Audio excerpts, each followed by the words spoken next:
शदीद जंगों ने खूबसूरत दुनिया को अपनी लपेट में ले लिया। रूस यूक्रेन जंग खतरनाक मोड़ पर पहुंच गई। रूस ने यूक्रेनी फौज के सनती कॉम्प्लेक्स पर जदीद तरीन मिसाइल ओरेशनिक से हमला कर दिया।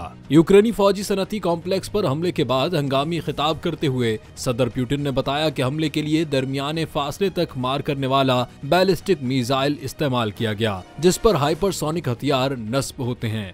पुतिन ने कहा कि ये मिसाइल 1 सेकंड में 3 किलोमीटर का फासला तय करता है। दुनिया में कोई दिफाई निजाम इस मिसाइल को रोक नहीं सकता। यूक्रेन के सदर ज़ेलेंस्की ने आलमी बरादरी से सख्त रद्दअमल की अपील करते हुए कहा कि रूस ने यूक्रेनी सरजमीन को हथियारों की तजुर्बागाह समझ लिया है। रूसी मिसाइल हमले से जंग में मजीद इजाफा होगा।